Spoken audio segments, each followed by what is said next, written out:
Good afternoon, everyone. I'm Alan Chong, the author of the chapter titled José Rizal Attacks Imperialism Softly. Um, Before I get into the chapter proper, to give you some insights, I'd like to congratulate Nassef and Frankie for putting this book together. It's a lot of work, I know, for an edited volume, but this is a milestone publication to me because it brings me back to the days when I edited what was probably the first special issue in an academic journal looking at the historiography and sociology of teaching international politics in Southeast Asia. This was the famous Chong and Hamilton Hart uh, special issue of 2009. Now, we had almost all the original ASEAN 5, almost, countries represented in terms of country surveys of what went into influencing the teaching of IR in these countries. And one gap, huge gap to me, was the Philippines. Partly because I think we approach more senior academics on the Philippines who thought that this was too fluffy to merit significant academic investment of time and effort to do research into what influenced, the making of particular syllabi for IR in the Philippines. But there's so much of what I call discovery if you actually do that. And I'm glad that international studies in the Philippines is finally, addressing this issue.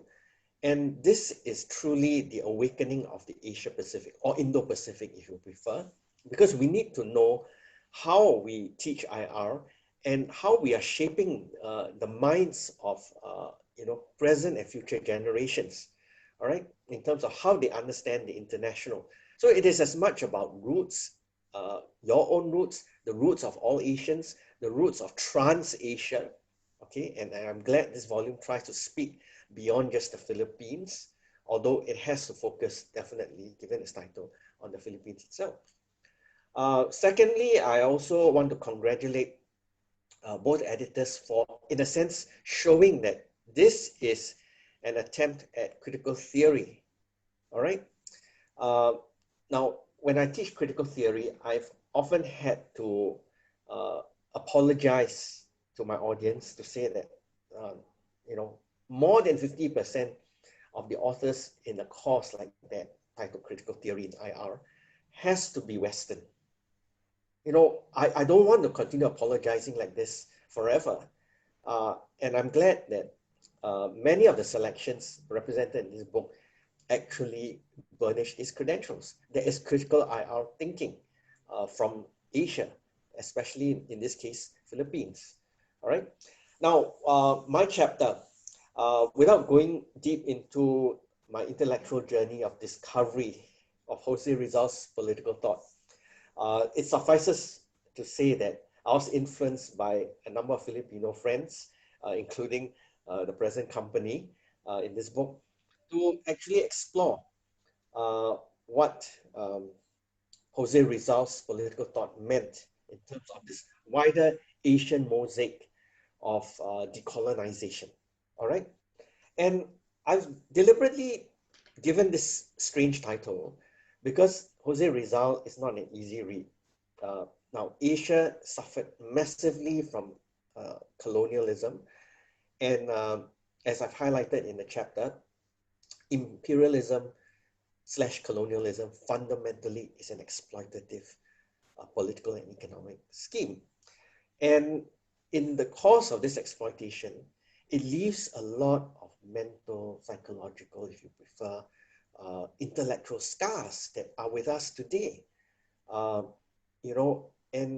I always, get this hair-raising moment when foreign commentators, especially those from the West, keep saying that certain Asian political systems and their elites do not have the confidence, okay, to run a nation state.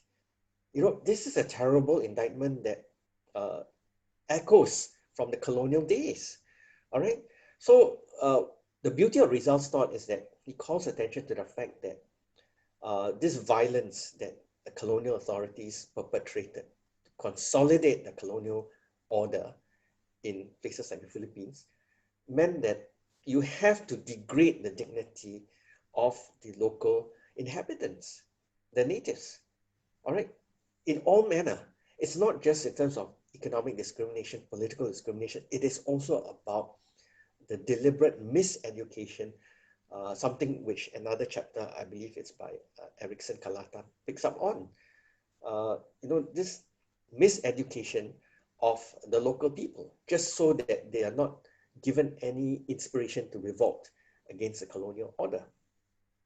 And finally, I think José Rizal is a wonderful political thinker to read because he addresses this question of the dilemmas of using political violence.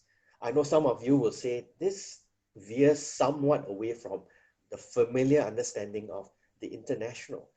But this is what Rizal is saying to us. Okay, and I haven't had the space, all right, and I note Florence Kibuyen's criticism of my earlier video on YouTube, where I introduced my chapter as well, that, she thinks that Rizal resolved this dilemma about using political violence.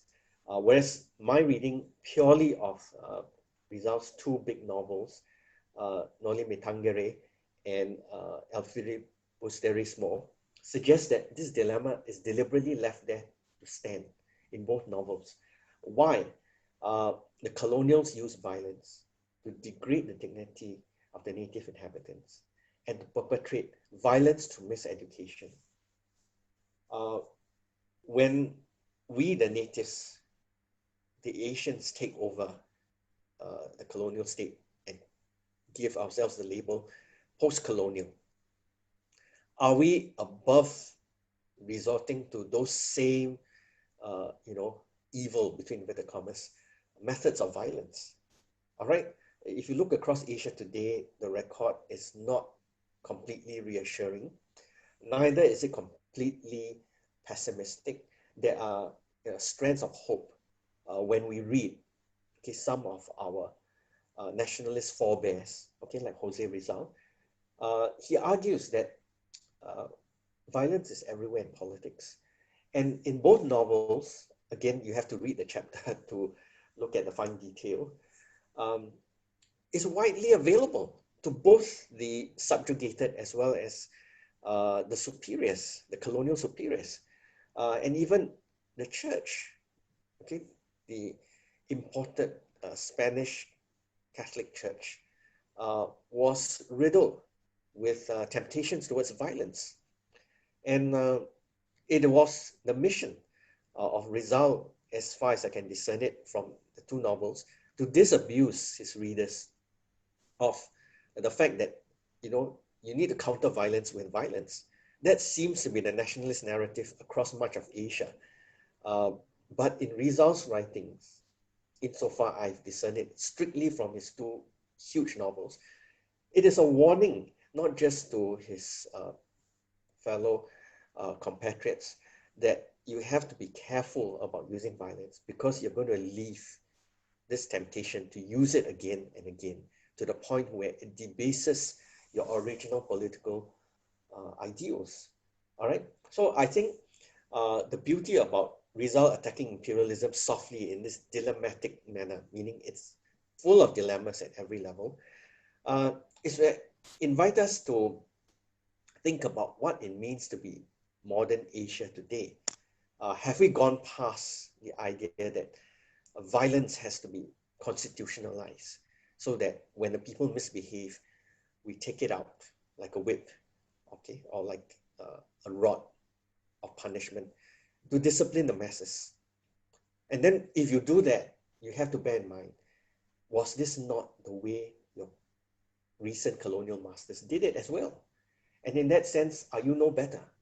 All right, I leave this as food for thought for you. And I hope that you're sufficiently tempted by what I've said in terms of drawing attention to this social dimension of international relations to read my chapter. And of course, I welcome criticisms, feedback, and so on. Thank you.